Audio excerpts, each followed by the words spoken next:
হালকা থেকে মাঝারি বৃষ্টিপাত হয়েছে।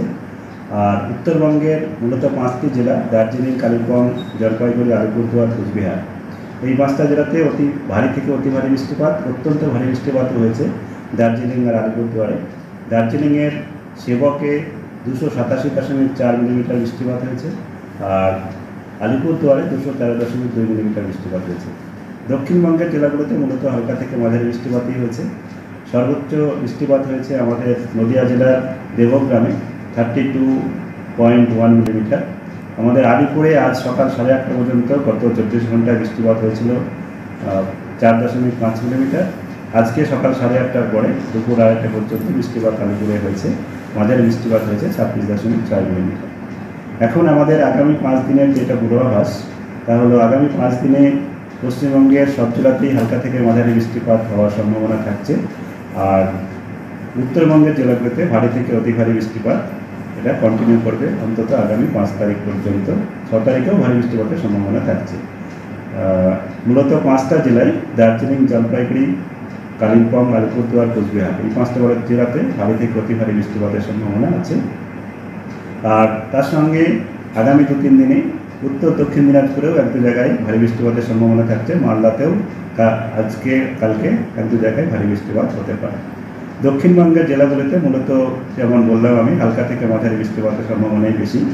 তবে আগামীকাল আর পরশু 1-2 জায়গায় ভারী বৃষ্টিপাত সম্ভাবনা আছে। নর্থ সাউথ 24 পরগনা, মুর্শিদাবাদ, নদিয়া, বীরভূম, এই জেলাগুলোর মধ্যে। আর কলকাতা তার পার্শ্ববর্তী অঞ্চলে আগামী 24 ঘন্টা বা তারপরেও মূলত সাধারণত মেঘলা আকাশেই থাকবে, আর হালকা থেকে মাঝারি বৃষ্টিপাত 1-2 পশলা করে হওয়ার সম্ভাবনা থাকছে। দক্ষিণবঙ্গেও আগামী 5 দিনই সর্বোচ্চই হালকা থেকে মাঝারি বৃষ্টিপাতও থাকবে। যেমন আমাদের মেঘাচ্ছন্ন আকাশ থাকছে, এরকমই এখন আগামী 4-5 দিন কন্টিনিউ করার সম্ভাবনা থাকছে। না, বৃষ্টিপাতের সঙ্গে সঙ্গে আপনার আর্দ্রতা যেটা, সেটা কষ্টকর আর্দ্রতা তেমন নয়, তেমন বলতে পারেন। এটা আমাদের মৌসুমী বায়ুর সঙ্গে মনসুন সিজনে এই আর্দ্রতাটা স্বাভাবিকভাবেই থাকে, এরকমই থাকে। যখন খুব বেশি বৃষ্টিপাত হয়ে যায় তখন একটু বেশি ঠান্ডা হাওয়া হয়, কিন্তু যেহেতু ওই বৃষ্টিপাতটা কন্টিনিউ করছে, মেঘাচ্ছন্ন আকাশ থাকছেই, সেই জন্যে এই আর্দ্রতা থাকবে। উত্তরবঙ্গের জন্যেই, উত্তরবঙ্গে যেমন আমাদের ভারী থেকে অতি ভারী বৃষ্টিপাতের জন্যে আগামী 24 ঘন্টায় যেমন আমাদের, যেহেতু গত 24 ঘন্টাতেও ভারী থেকে অতি ভারী, অত্যন্ত ভারী বৃষ্টিপাত হয়েছে, লাল সতর্কতা দেওয়া রয়েছে। তারপরে আপনার 3, 4, 5, 6 এই সময়েও কমলা সতর্কতা দেওয়া রয়েছে। কারণ এইসব জেলাগুলোতে মূলত দার্জিলিং, কালিম্পং, জলপাইগুড়ির উত্তর অংশে এই জেলাগুলো আমাদের ধসপ্রবণ এলাকা, রাস্তাঘাটের সমস্যা, ইভেন আমাদের জাতীয় সড়কেরও হচ্ছে। অতি ভারী বৃষ্টিপাতের জন্যে ধসের সম্ভাবনা থাকতে, তার জন্যে এইসব এরিয়াতে মুভমেন্ট রেগুলেট করার জন্য বলা হয়েছে। তাছাড়া ভারী থেকে অতি ভারী বৃষ্টিপাতের জন্যে উত্তরবঙ্গের সমস্ত নদীতেই জলস্তর বাড়ার সম্ভাবনা থাকছে। সেজন্যে আমাদের বলা রয়েছে জলস্তর বাড়ার সম্ভাবনা থাকছে।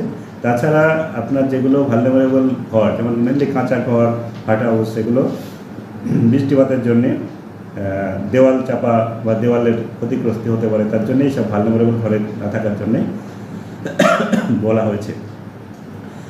আর জল জমার সমস্যা তো থাকবেই, যেসব জায়গায় জল জমা বলে সেসব জায়গায় ট্রাফিক রেগুলেট করার জন্য বলা হয়েছে।